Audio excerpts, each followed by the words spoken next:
Dito sa Papa Dudut Stories, ikaw ay hindi nag-iisa.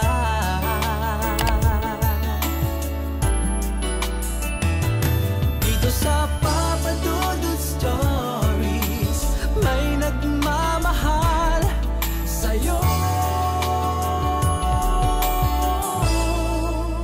Papa Dudut Stories. Dear Papa Dudut, sa lahat po ng mga nakatutok ngayon, huwag pong kalimutan mag-like, mag-share at mag-subscribe. Maraming salamat po sa inyong lahat.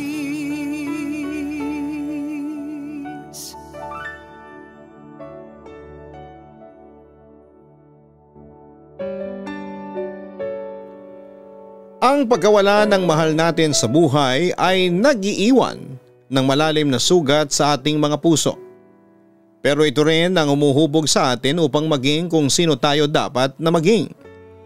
Maging ang mga mahal natin sa buhay ay hindi na natin kasama. Ang kanilang mga alaala ay patuloy na nabubuhay. Ginagabayan tayo sa pinakamahirap na araw ng buhay natin.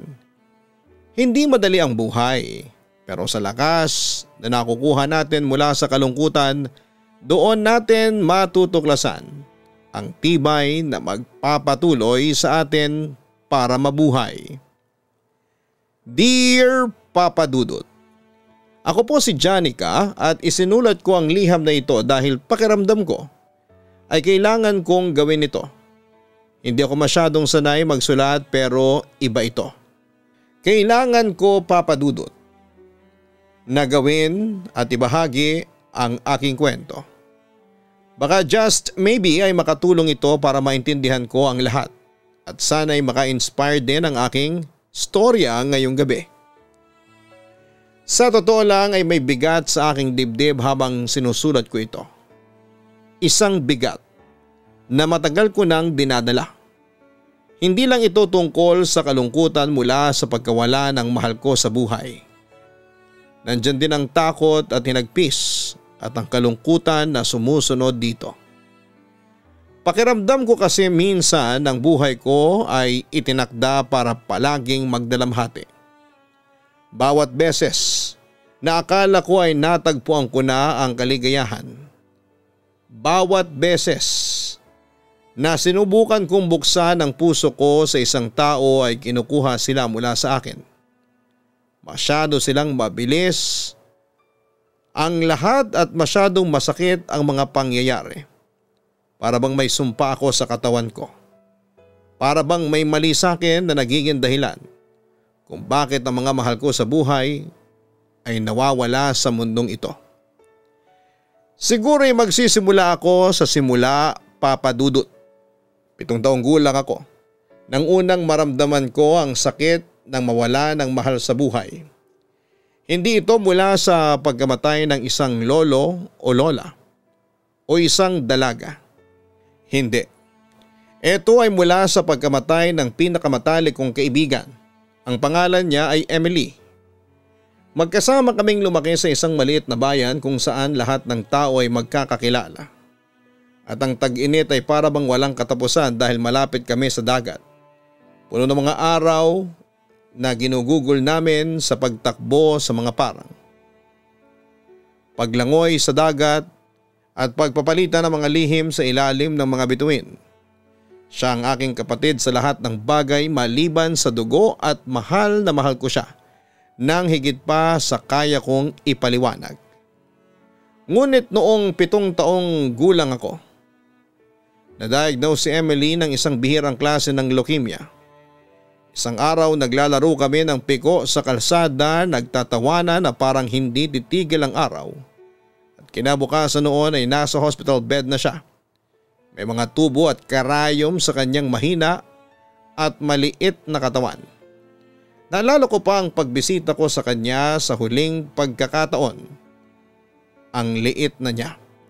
Payat ang katawan at maputla ang mga labi. Pero ngumiti pa rin siya sa akin.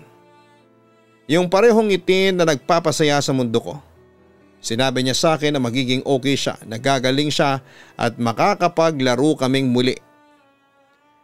Pero hindi nga siya naging okay, Papa Dudut. 3 buwan ang lumipas, pumanaw na rin si Emily. Wala na akong naging best friend. At ang mundo ko ay biglang naging tahimik na parang walang buhay nang mawala siya. Ang katahimikan noon ay parang nakamamatay para sa akin. Hindi ko maintindihan kung bakit ang isang taong puno ng buhay, puno ng pagmamahal ay kailangang kunin ng sobrang aga.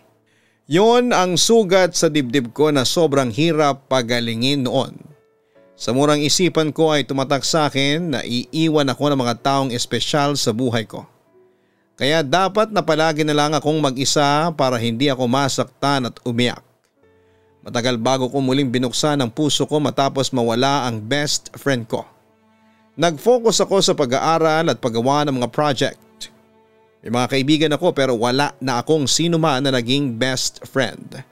Ayoko maramdamang muli ang sakit na yon at ayoko mawalan ulit ng isang taong mahal ko. Pero noong mag-16 ako ay nakilala ko si Gabriel. Siya ang kakaiba sa lahat ng mga kakilala ko.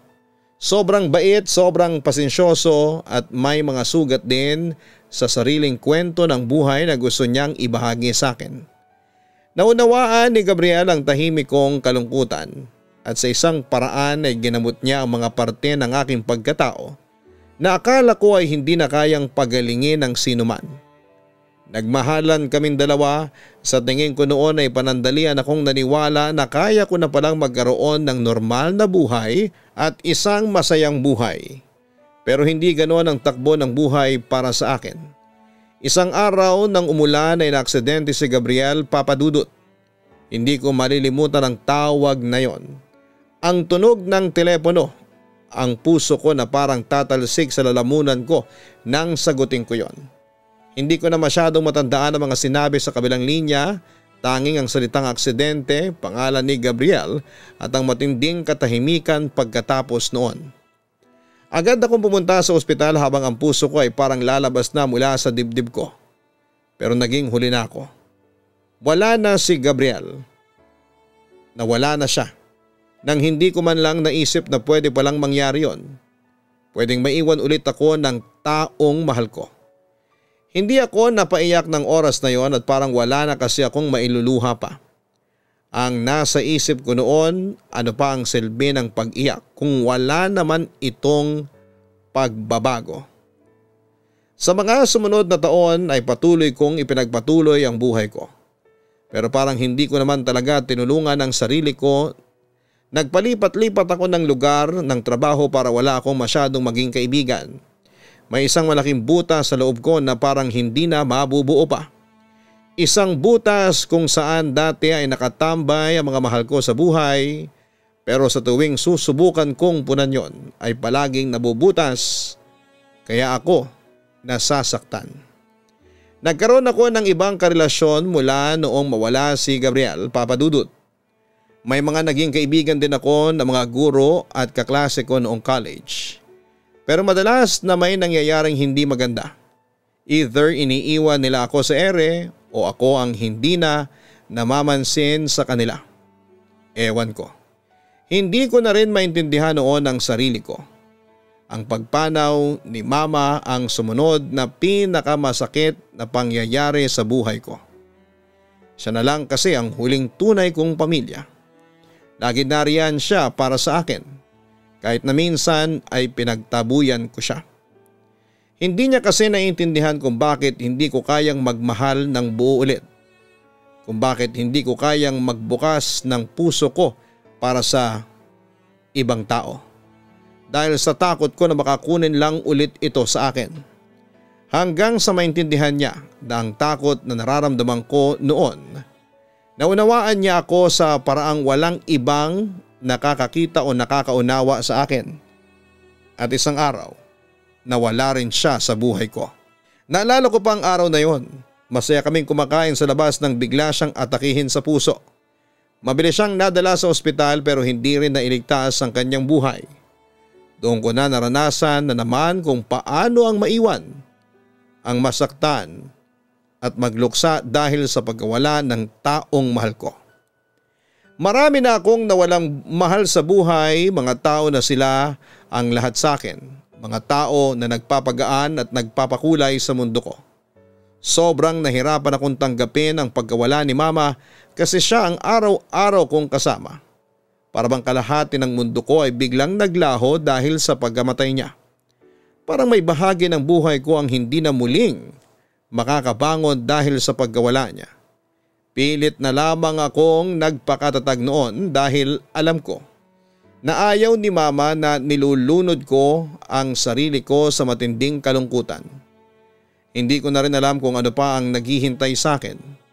Hindi ko alam kung makakahanap pa ako ng pagmamahal o kung magiging buo pa ba ulit ako. Pero sigurado ako sa isang bagay noon, hindi ako susuko. Hindi ko hahayaan ang pagkawala ng mahal ko na pigilan ako sa pagising sa umaga. Kasi tuwing may nawawala sa akin, nare-remind ako ng kagandahan ng pagmamahal, ng koneksyon at kung ano ang ibig sabihin ng tunay na mabuhay. At yon sa sarili nitong paraan ay nakakawala kahit paano ang sakit sa dibdib ko. Naisip ko noon ang tungkol sa mga tahimik na sandali sa buhay ko. Yung mga sandali na parang bumabagal ang lahat at halos maririnig mo ang tibok ng puso mo sa dibdib. Yung mga sandali na makikita mo ang mundo at magugulat ka na nawawala ka na pala sa pag-iisip. Nakakatawa pero yung mga sandaling yon ay pinapahalagahan ko ngayon. Naisip ko yung mga araw na kasama ko si Emily, yung tumatakbo kami sa may parang hindi na uubos ang hangin sa buhok namin. Nagtatawanan hanggang hindi na makahinga. Magkwekwentuhan ng mga bagay na halos hindi na namin maintindihan. Yung magkasama kami sa araw-araw pero kung muling magkita ay parang sobrang miss na namin ang isa't isa. Nakakapagod physically pero hindi nakakasawa at nakakaubos ng energy. Naalala ko rin si Gabriel na nakaupo kami sa porch, tahimik na pinapanood ang mga bituin. At hindi namin kailangan magsalita dahil magkasama kaming dalawa. Magkahawak kamay habang tahimik kaming nangangarap. Para bang naririnig at nababasa namin ang laman ng isip namin. Parang nasa iba pero iisang mundo kaming dalawa. At naalala ko rin si mama. Nakasama ko madalas sa kusina, umiinom ng kape sa katahimikan habang nagbabasa kami ng mga libro. Yun kasi ang madalas na bonding namin hanggang sa pagkakatapos pagkukwentuhan namin ang tungkol sa nabasa namin kung maganda ba yon o hindi para sa amin. Minsan yung mga koneksyon na pinaka-importante ay hindi kailangan ng mga salita. Siguro yon ang nami-miss ko noon. Yung pagiging simple lang kasama ang isang tao. Yung nararamdaman mo ang presensya nila nang hindi kailangan punan ng espasyo ng mga pag-uusap. Sa mundong laging nagmamadali, doon ko natatagpuan ang kapayapaan. At sa mga sandaling yon ay nare-realize ko kung gaano ako pinagpala sa kabila ng pighati na pinagdadaanan ko. Isang taon nang lumipas, patuloy pa rin akong nilalamon ng kalungkutan na parang mabigat sa pakiramdam ang mawala ng mahal sa buhay. Hanggang sa nagsisimula ng gumaan. Hindi pa ganap na magaling at hindi pa buo, pero mas magaan na kahit paano. Ang pag-move on ay hindi nangyayari sa mga malalaking kilos o mabilis na solusyon. Hindi ito nangyayari sa magdamag lang. Nangyayari ito sa maliliit na sandali ng araw sa buhay natin. Yung mga sandali na binibigyan mo ang sarili mo ng pagkakataon na huminga, makaramdam at mabuhay. Nasa paraang yon kung paano ko tinanggap ang sarili ko at kung paano ko natutunang mahalin ang katahimikan na dati ay kinakatakutan ko. Nasa paraan kung paano ko muling natutunang tumawa kahit na sandali lang. Hindi ko sinasabing nawala ng kalungkutan sa sarili ko dahil palagi yung nandun. Pero natutunan ko nang makisama sa kanya. Tanggapin siya bilang parte ng kung sino ako at hindi bilang isang bagay na magtatakda kung sino ako. Kasi sa huli na-realize ko na hindi ang pagkawala ng mga tao ang humuhubog sa akin, kundi kung paano ko piniling gamitin ang pagmamahal at mga leksyon na iniwan nila para sa akin. Sa unang pagkakataon sa mga taon, naramdaman ko na nakatayo na ako sa gilid ng isang bagong bagay. Hindi ito yung klase ng bago na naramdaman ko noong bata pa ako na puno ng pag-asa at excitement para sa hinaharap. Ito ay isang bagong pananaw sa buhay. Isang pananaw na hindi natatakot sa madidilim na araw. Hindi natatakot sa sakit kundi nauunawaan na lahat ng ito ay bahagi ng paglalakbay natin. Papadudot, mahirap aminin ito, pero ginugol ko ang halos buong buhay ko na sinusubukan maging perpekto. Sinusubukan ko na protektahan ang sarili ko mula sa anumang bagay na makakasakit sa akin at mula sa anumang bagay na makakawasak sa akin. Iniiwasan ko ang mga tao dahil natatakot ako na mawala sila sa buhay ko. At sa ginagawa ko na yon ay itinutulak ko palayo ang pinakaimportanteng bagay na kailangan ko. Yun ay ang koneksyon. Pero ito ang natutunan ko. Lahat tayo ay may mga sugat sa buhay. Bawat isa sa atin ay may malungkot na bahagi ng buhay. May malungkot na parte sa sarili na nagiging dahilan para tayo ay mas lalong maging matatag. Noong namatay si Emily, parang hindi ko na kayang huminga noon. Hindi ko maintindihan kung paanong patuloy pa rin ang pag-ikot ng mundo kahit nawala na siya. Kasi nga sabay kaming lumaki at parang kakambal ko na siya sa buhay ko. Nung kinuha naman si Gabriel sa akin ay parang nabaon ako sa bigat ng kalungkutan. Kilala ko na si Gabriel at alam ko ang malungkot na buhay niya na kagaya ng sa akin. May mga nawala rin siyang mahal sa buhay at iniisip ko na kaya kami pinagtagpo noon ay para punan ang kulang sa buhay namin, pero kukunin din pala siya ng maaga sa akin. At nung pumanaw si Mama, akala ko ay malulunod ako sa lungkot at hindi na makakabangon pa.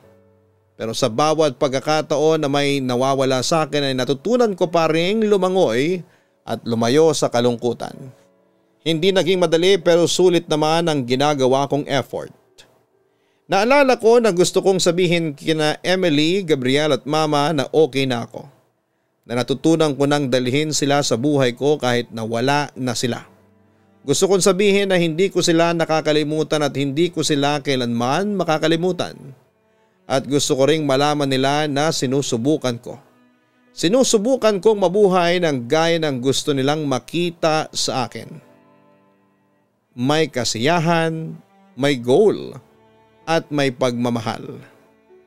Gusto kong sabihin kay Emily na iniisip ko pa rin siya sa araw-araw. Na nakikita ko pa rin ang mukha niya tuwing tinitignan ko ang mga bituin. Gusto kong sabihin kay Gabriel na hindi ko malilimutan kung paano ang pakiramdam ng kamay niya sa kamay ko at kung paano ang tawa niya na kayang magpasaya ng kahit pinakamadilim na kwarto. At gusto kong sabihin kay Mama na ipagpapatuloy ko ang alaala niya na mabubuhay ako ng may paggalang sa lakas, grace at pagmamahal niya. Pero ang pinakamahalaga ay gusto kong sabihin sa kanila na hindi na ako natatakot magmahal muli. Bubuksan ko ang puso ko at kahit na hindi tiyak ang hinaharap ay alam ko na kaya kong magtagumpay sa mga bagay na darating sa buhay ko. Alam ko na patuloy ko silang igagalang sa pamamagitan ng pamumuhay, pagmamahal at hindi pagsuko. Habang nakikinig ako sa radyo isang gabi ay natagpuan ko ang sarili ko na tinitingnan ang hinaharap. Nakakatuwa sanang sabihin kasi matagal ko nang hindi kayang mag-isip ng tungkol sa hinaharap. Pero ngayon ay nakikita ko ito bilang isang daan na humahakbang paabante. Puno ng mga liko at kurba pero puno rin ng posibilidad at pagiging positibo. Hindi pa rin nawala ang sakit at baka hindi na rin talaga mawawala pa. Pero natutunan ko ang isang mahalagang bagay sa buhay ko. Hindi kaaway ang pagdadalamhati. Isa itong guro sa buhay natin. At sa ilalim ng kanyang anino, nakikita ko ang liwanag ng pag-asa. Hindi ko alam kung ano ang kinakaharap pero sa unang pagkakataon, sa matagal na panahon ay nararamdaman ko na handa na akong harapin ito. Handa na akong yakapin kung anuman ang darating. Kung kasiyahan man, kalungkutan o anumang nasa pagitan ninyo. Kasi alam ko na ngayon na mas malakas ako kesa sa akala ko. Papa Dudut, sobrang positibo na ako sa buhay noon hanggang sa nangyari na ang pinaka-kinakatakutan kong mangyari ulit. Hindi ka talaga binibigyan ng pagkakataon ng buhay na maghanda para sa hindi maiiwasan. Pero palagi itong nakakahanap ng paraan na kunin ang isang bagay sa iyo kapag hindi mo inaasahan. Isang gabi na makatanggap ako ng tawag at kakatapos ko lang magsulat ng liham para sa isang kaibigan na nakilala ko noong nag-travel ako. Ang isip ko ay abala pa noon sa pag-iisip ng hinaharap at ng mga posibilidad, kaya pansamantala kong nakalimutan kung ano ang ibig sabihin ng mawala ng minamahal sa buhay. Akala ko ay natutunan ko ng mabuhay kasama ang kalungkutan. Pero ang kalungkutan tulad ng isang alon ay hindi naghihintay na maging handa ka. Wala siyang pakialam kung handa ka na. Sumagot ako sa telepono at narinig ko ang boses ng pinsang ko na nanginginig. Janica, si Dad wala na siya. Saglit na parang tumigil ang mundo ko at parang nawala ang hangin sa katawan ko. Ang tiyuhin ko yung tao na palagi naging matibay na sandigan ng pamilya namin. Yung lagi nandun para sa amin tuwing kailangan namin siya ay bigla na lamang pumanaw. 58 lamang siya, masyadong bata, masyadong maaga. Stroke ang kinamatay niya. Ganon lang siya kinuha mula sa amin. Hindi ko alam kung ano ang gagawin ko ng mga sandaling yon. Naalala ko pa ang tunog ng hininga ko. Mababaw at magulo. Parang nakalimutan ko na kung paano huminga. Naalala ko ang katahimikan pagkatapos ng mga salitang yon. Ang katahimikan na hindi makapaniwala bago ko narinig ang boses niya na mahina. Wala na siya, Janica. Wala na tayong magagawa. Hindi man lang tayo nakapagpaalam. At yun na yon. Ang mundong parang malaki at puno ng posibilidad, ilang oras lang ang nakalipas ay biglang lumiit na naman para sa akin at dahilan para mahirapan akong huminga. Para bang nahulog ako sa isang kwarto na walang bintana at tanging ang ingay ng puso ko ang maririnig. Nag-drive ako papunta sa bahay ng pinsang ko na parang nasa isang daze. Ang mga pamilyar na kalye ay parang lumalabo sa harapan ko. Ang mundo ay patuloy na umaandar na parang wala lang nangyari. Pero lahat ay nagbago. Sa isang tawag na natanggap ko ay nawala na naman ang isang mahal ko sa buhay. Isang tao na akala ko ay palagi nandyan para sa akin. Pagdating ko sa bahay ng pinsang ko ay nakita ko ang isang eksena ng pagkabigla, kalungkutan at hindi makapaniwala. Ang mga arrangement para sa burol ay ginawa na sa gitna ng mga luha. Pero parang walang lakas ang kahit na sino sa amin para tanggapin ang nangyaring yon. Pagod na kaming lahat mula sa mga taon ng pagkawala ng mga mahal namin sa buhay. Kaya't pakiramdam namin ay parang ginagawa na lang namin ang mga bagay na kailangan gawin, pero wala sa amin ang nakakaramdam nito. Nakita ko ang sarili ko na nakaupo sa isang sulok at tinitignan ang kalangitan sa gabi. Ang mga bituin na dati nagbibigay sa akin ng aliw ngayon ay parang malayo na at parang hindi na sila bahagi ng mundo ko. Pumikit ako at naalala ang tiyuhin ko, ang malalim niyang tawa, ang mabuti niyang puso, at kung paano niya palaging pinaparamdam sa amin na magiging okay din ang lahat. Pero hindi naging okay at hindi na magiging okay pa ulit. Sa mga sumunod na araw, pakiramdam ko ay parang naglalakad ako sa buhay bilang isang estranghero sa sarili ko, Papa Dudut. Ang mga tawang dati madali nang lumabas, ngayon ay parang pilit at wala nang laman. Tuwing naiisip ko na baka makakita ako ng sandaling kapayapaan, bigla na lamang dumarating ang alon ng kalungkutan at mas malakas pa kesa sa huli. May mga sandali na tinatanong ko kung muli ko bang mararamdaman na buo ulit ang sarili ko at kung babalik pa ang mga piraso ng buhay ko. Parang yung mga taong mahal ko na unti-unting nawawala sa buhay ko at iniiwan ako habang nagsusumikap na intindihin ang lahat. Pero ang sabi nga nila ay hindi namimili ang kalungkutan. Hindi ito humihingi ng permiso at hindi ito palaging mabait. Minsan iniiwan ka nitong sugatan at vulnerable at parang hinahamon ka ng buhay sa paraan na masyadong magaspang. Minsan pinapaisip ka nito sa lahat ng bagay, ang dahilan ng lahat at kung ano ang saysay ng magpatuloy kang mabuhay kung iniiwan ka rin ng mga taong mahal mo. Pero sa sandaling yun ay naalala ko ang sinabi ng mama ko ilang taon nang nakakalipas bago siya pumanaw. Ang kalungkutan ay ang presyo na binabayaran natin para sa pagmamahal. Sabi niya, at ito ay isang presyong sulit kung babayaran. Mahirap tanggapin yon sa una pero habang iniisip ko ay mas nare-realize ko na tama siya. Ang kalungkutan kahit masakit ay patunay ng pagmamahal na ibinibigay natin. Ipinapakita nito kung gaano tayo katotoo kung magmahal, kung gaano kahalaga sa atin ang mga taong nawala sa buhay natin. At siguro nga kaya't sobrang sakit kasi ang pagmamahal kapag tunay ay hindi madali, magulo, komplikado at minsan ay masakit. Pero siya rin ang dahilan kung bakit sulit mabuhay. Ang mga taong mahal natin, ang mga sandaling pinagsaluhan natin kasama sila, lahat ng yon ay nag-iiwan ng marka sa atin. Kahit nawala na sila. Isang linggo pagkatapos ng burol ni Tito ay nakita ko ang sarili ko na nakatayo sa hardin ng tiyuhin ko. Nagsisimula ng dumapo ang araw sa mga bulaklak na itinanim niya ng maingat, parang nandyan pa siya. At ang presensya niya ay naroroon pa rin sa lupa, sa hangin at sa mismong ilalim ng mga paa ko. Lumuhod ako at dahan-dahang nilaro ang mga daliri ko sa lupa. Hinayaan ko ang malamig na lupa na magbigay sa akin ng peace of mind. Sa mga simpleng sandaling yon ay doon ko nahanap ang kaunting aliw sa kalikasan. At sa unang pagkakataon sa mga linggong yon ay nakaramdam ako ng maliit na pag-asa. Siguro nga ay makakahanap ako ng paraan upang mabuhay kasama ang mga kalungkutan na ito. Dadalhin ito ng hindi ako matitinag. Kasi yun ang ginagawa natin, hindi ba? Nagpapatuloy tayo. Kahit na parang imposibleng magpatuloy kahit ng bigat ng pagkawala na mahal natin sa buhay ay sobrang hirap na tanggapin. Nagpapatuloy tayo kasi wala na tayong ibang pagpipilian. Hindi titigil ang buhay dahil sa kalungkutan natin. Hindi titigil ang sakit natin at hindi titigil ang mga pagkawala ng mga taong mahal natin. Pero sa pagpapatuloy na gagawin natin, doon natin makikita ang lakas ng loob at katatagan na meron tayo. At doon natin makikita ang kahulugan ng buhay. Habang nakaupo ako at nagsusulat ng liham na ito ay may mga bagay akong na-realize.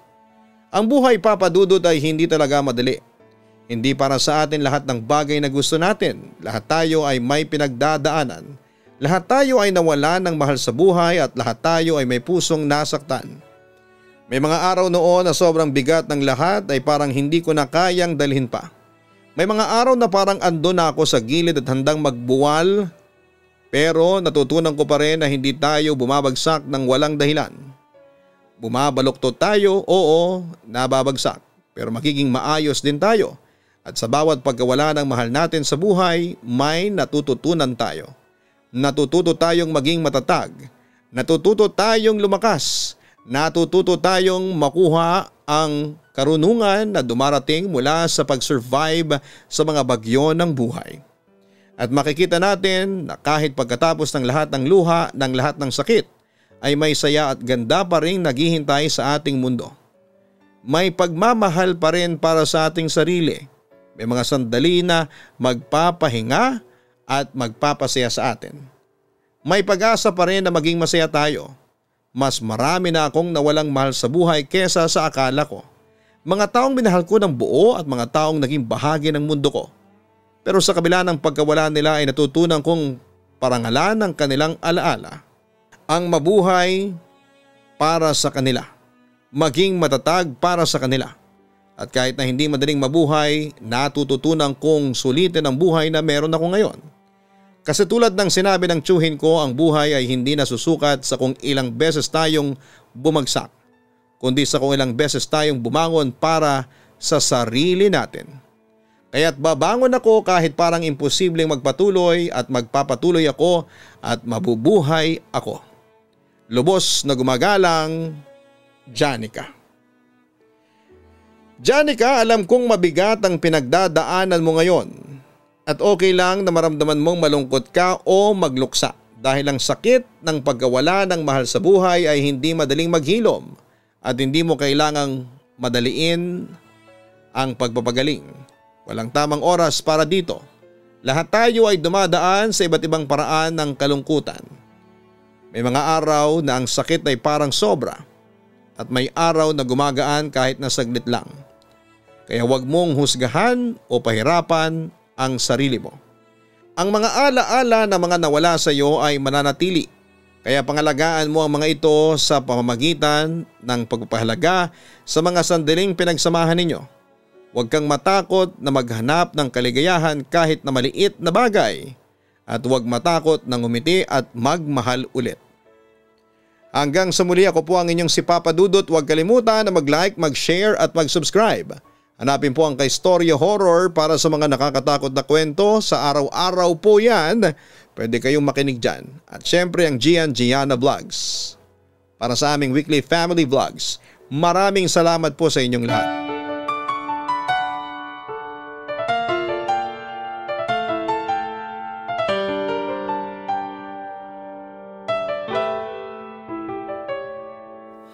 Ang buhay ay mahiwaga,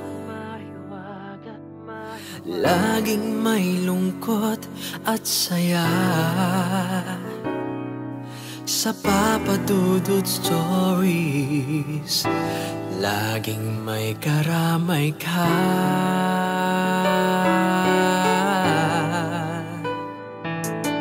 Mga problemang kaibigan,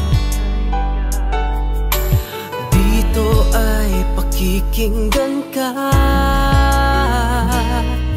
Sa Papa Dudut Stories, kami ay iyong kasama. Dito sa Papa Dudut Stories, ikaw ay hindi nag-iisa.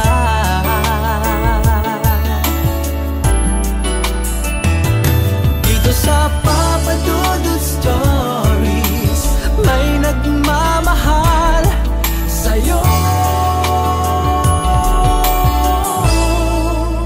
Papa Dudut Stories, Papa Dudut Stories,